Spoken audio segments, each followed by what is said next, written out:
We have broken the British record fee in 2 consecutive windows by securing Enzo Fernandez and Moises Caicedo. On top of this, my friends, we have bought over 20 players.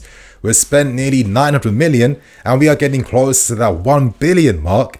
And naturally, fans across the country are scratching their heads wondering what the hell is going on. It's also owners that are other rivals across the Premier League who aren't too happy about how we're able to spend this type of money. So I felt like, let me just do a video dedicated entirely to explaining how we are able to fund this mega money spending. So I hope you guys enjoy. I'm going to break things down very simply to give you guys like a good understanding. And obviously, yeah, there will be more videos coming out today, so make sure you guys stay tuned. But before we continue on, very special announcement today. Today is the official launch of the 23-24 home kit and the 23-24 goalkeeper kit. And I have to say, both kits are an absolute thing of beauty. We've been watching our team adorning these kits throughout pre-season and the start of the season, and now we can finally get our hands on it. My friends, I had to buy both today because I've been looking forward to this day for a very long time.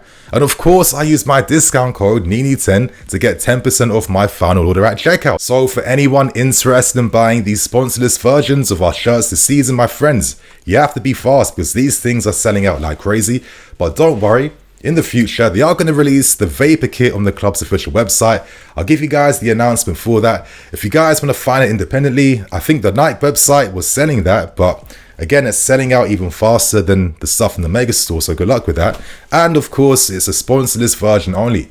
The sponsor version will come out near the end of this month, so you guys of course can wait for that. But for anyone that just thinks that this kit looks even better without any sponsors on, this is your opportunity right now. So good luck, my friends. You'll find all the right links below in the comment section and the description as well too. And to give you guys some backstory, we actually have a pretty decent relationship with UEFA, so we're not really worried about that in that regards. Recently, at the end of July, we had to pay an 8.6 million FFP fine to UEFA. Now, the context behind this fine was that we submitted incomplete financial information between 2012 and 2019, which breached FFP during Roman Abramovichs' era. However, once we discovered this discrepancy, we self-reported the issue to UEFA. They really appreciated that, and we found a settlement agreement very quickly and very easily because we really value the relationship that we have with UEFA, and that's because we feel safe and we value our relationship with UEFA, and we take FFP regulations very, very serious at this football club. Now, to give you guys even more context, but when Todd Boehly's led consortium won the race to buy the club from Roman Abramovich, the sale price was for 2.5 billion. But there was 1.75 billion that had to be invested back into the team. That was the main assurance that Roman Abramovich wanted from any parties that won the takeover race. And another detail was no dividends could be taken out up to the next 10 years. On top of this, my friends, Roman Abramovich wrote off 1.5 billion in club debt. He asked for no loan repayments to be paid back to him. Instead, net proceeds from the sale went to a charitable foundation, of course, to help with the efforts in Ukraine. So to keep things very concise and very brief, Abramovich left this club in the best possible environment for any new owners to take over. So now, how exactly do we fall into FFP guidelines? And we do this, my friends, based on very creative and strategic methods. Number one, we offer players that we sign long-term contracts. And when they do sign these long-term contracts, these are incentivized contracts where if you perform well, you are set to earn more money. But in terms of like a fixed base fee, it's not like over 200,000 or 300,000 and nothing crazy like that. But on top of this, when we sign players too, we find very creative installment plans and structures to get these deals paid off over time. Hence why we tend to overpay release clauses to find better payment structures to pay for these players over a very long time. We have dramatically reduced our existing wage bill, which was one of the highest in the league by a considerable distance. We've sold tons of high profile earning players and we've replaced them with younger players that can earn more money for their deals over the long run. So like when I see our strategy, it kind of reminds me of clubs like maybe a Brighton even or an RB Leipzig, but on a much grander, more expensive scale. But the key detail that makes this strategy come to life is a word that you guys have probably heard quite a lot of, and that is amortization. In the January window, there was a massive emphasis on amortization as we were signing players on long-term deals, giving them like 7 to 8 to even like 8.5, 9-year deals. And these contracts always had an option to extend by a further year. And amortization is calculated by getting the transfer fee and dividing that fee by the length of contracts signed by the player. So that's the basic explanation for what it is. However, every year that goes by, the amortized value left goes down depending on years left on the existing deal. For example, to keep things very basic, let's say a player was bought for 100 million and given a 10-year deal. His player costs would then be accounted for as 10 million for that financial year. Let's then say, for argument's sake, 3 years into the player's 10-year deal, he has a contract extension that gets activated. So basically, after 3 years, 30 million gets paid off. You have like 70 million left. And then you then divide 70 million by the 8 years now, because the contract clause has now been activated, and that reduces the player costs even further. Now, how exactly does this strategy work in terms of sales now? And there's a key thing here, and that detail is when you receive money for any player sold, they are booked immediately in one lump sum that you take away from whatever the remaining player cost is. And clubs tend to value their players depending on what is left on their book value. I'm going to use Kai Havertz as an example. Let's say that we've spent 62.5 million to buy him for his transfer fee, and he was signed on a 5-year deal. He would then cost us 12.5 million when you divide the contract length by the transfer fee, but then you add on top his wages for the year. So if he's earning around 150k per week, that will be around 7.5 million. So 12.5 plus the 7.5 wages then becomes a book value of 20 million as Kai Havertz's player cost for the year. And then you times that player cost by the remaining length of his contract, which is 5 years, and you get a figure of around 100 million. Now, Havertz left us when he had 2 years left in his deal, which means that we've paid around 60 million in total in terms of his transfer fee and the player's wages. 100 million for the year is now the transfer fee plus wages times by 5 years of the contract length. And you then take away the 3 years that you've paid Havertz in the fee, which then gives you a value of around 40 million pounds. So basically, if we then make a profit of anything over 40 million pounds, that is then booked as a profit. As we know, Arsenal paid around 67.5 million. To give you guys some sideways context, Havertz is earning over 300,000 a week at Arsenal. He's the highest paid player. It's actually ridiculous. So when you take Arsenal's transfer fee and then minus the remaining book value, it means that we can account for a 27.5 million profit in our books. Now, to give you guys even more context, but when you apply this information to players like Kova and many others who have like 1 or 2 years left in their deal, these guys had small book values, and we've earned like decent profit off all of them after selling them this summer. Now, to give you guys some more context, I'm now going to use Mason Mount as the example, because Mount is an academy grown player, because he has no transfer book behind him, because we haven't bought him, he came from our club.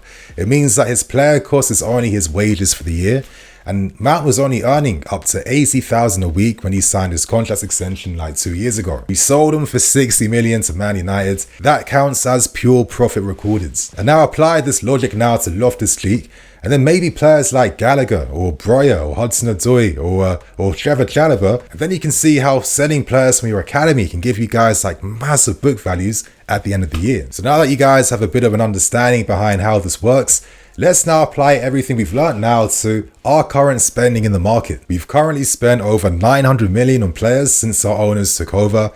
It's going to be close to nearly 1 billion once we add even more players to the team. But now let's get into the details.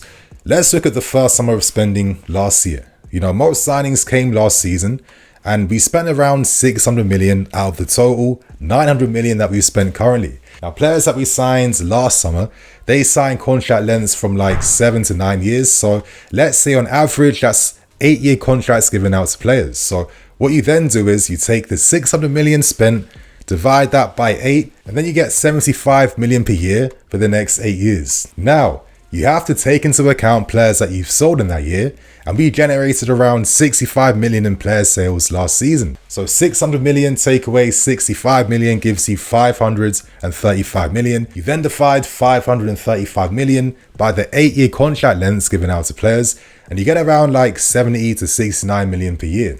So now let's look at this summer spending, and This summer, we've spent around 300 million on signing players, but before I continue on, there's some context that makes things a bit different for this season compared to last season, and that's that UEFA brought in place regulations now to cap amortization to 5 years. So we can still give players like multi-year contracts, but we can only pay off these player fees and costs over 5 years now. And on top of this too, my friends, the Premier League are set to implement the same regulations now for next season. So you take the 300 million that we've spent, you divide that now by the maximum of 5 years, and that gives you a fee of 60 million.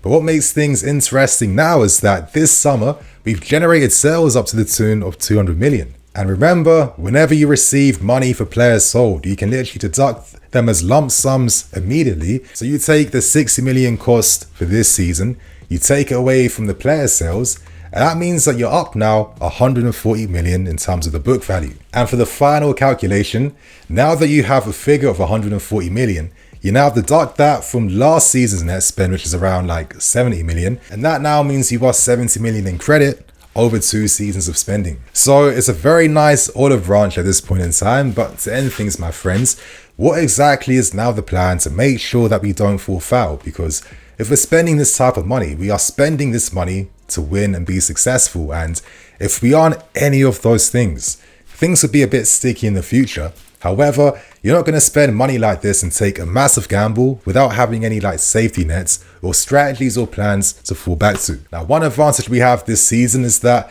we don't have to worry about UEFA regulations because we aren't playing Champions League football. That's something we can worry about for next season if we make it back into the competition. Obviously, the Prem, as I said, are going to do the same thing that UEFA have done. So we've really taken advantage of this small window of opportunity, and we've decided to reinvest the entirety of the investment that we had to put back into the club. And we've used this opportunity to reinvest into rebuilding this team for the long-term future. Risky strategy, but my friends, I think it's actually going to play out. And finally, UEFA FFP permits allow clubs to lose as much as 90 million over 3 years. That increased by 60 million because the old limit was around 30 million pounds. So this amortization strategy that we've been heavily relying upon, we still fall decent in terms of these guidelines. However, there are a few things that we have to get right and have to do to make sure that this whole idea and strategy doesn't blow up in our faces. Number one, we have to get Champions League football, because when you play Champions League games, you're earning at least 3 to 4 million per home game. And the deeper you go into the tournament, the more money you earn from TV rights. So missing out on Champions League football was a massive L, hence why we had to sell so many players in this window. On top of this too, we have to dramatically boost the club's commercial revenue. Currently, we don't even have a kit sponsor right now as we're funding these moves, but talks of signing with Infinite Athlete for 50 million a year. We see if the Premier League allows that move to go through, because they've been killing us recently in terms of Paramount Plus and all these deals. But once we get the kit sponsors for the sleeve, of course, and the shirt, and boost other commercial capacities around the club, we're set to earn even more money. And naturally, a very good way to encourage sponsors to invest in you is if the team is successful. And I think the players we're signing, very marketable, successful, and very exciting. I think that in the long run, we're set to get really good type of sponsors around the club for many years to come. To go on even more though, selling more players, of course, is going to help us even more. And now if you look at players like Breuer, Gallagher, Jalabert, and Hudson-Odoi, these guys have even more value now if you actually sell them this season. And finally, my friends, the final big plan that we need. We have to increase the stadium capacity, because if we can create a 55k or 60k capacity stadium, you could bring in an additional 25 to 30 million per season based on stadium capacity on its own. So my friends, this explains how we can fund this level of transfers. This is how we can safeguard our future from, all this money we're spending currently. And if worst came to absolute worst, see it this way. All these exciting players that we've bought for very incentivized contracts and long-term deals, their player cost for nearly all of them is relatively small. So if by some unfortunate thing we had to sell 1 or 2 of them, we could earn incredible money from their sales due to their, small book values and still find ways to fall within FFP guidelines. So I hope you guys enjoyed the explanation. A bit of a long-winded one, but I've been seeing so many conversations throughout social media about, Chelsea gonna get like screwed over, where we're scamming the books, we're doing dodgy things, like we don't care about FFP, it's an absolute joke. I just kind of feel like in typical football fashion, fans don't apply the knowledge like universally, because let's say a Liverpool fan or Arsenal fan or United fan are in the same position. To be fair with you, I think us Chelsea fans will be having the same accusations towards them. It's just a football thing, to be fair with you. Like, I don't even want to get too involved in this conversation, but my friends, right now I think we're okay. We have a great strategy going on, and we can't forget that we have incredible, successful business owners at this football club, and that can't be taken for granted yet. So I hope you guys enjoyed a bit of a different type of video, a bit of a breakdown to give you guys some insight behind how we can spend this money. And of course, hit that like button and even share the video in case you need to correct someone about the nonsense they're saying, right? So my friends, I am in EFC. This is Blue Lines TV. I'll catch you guys later with some more videos. Cool.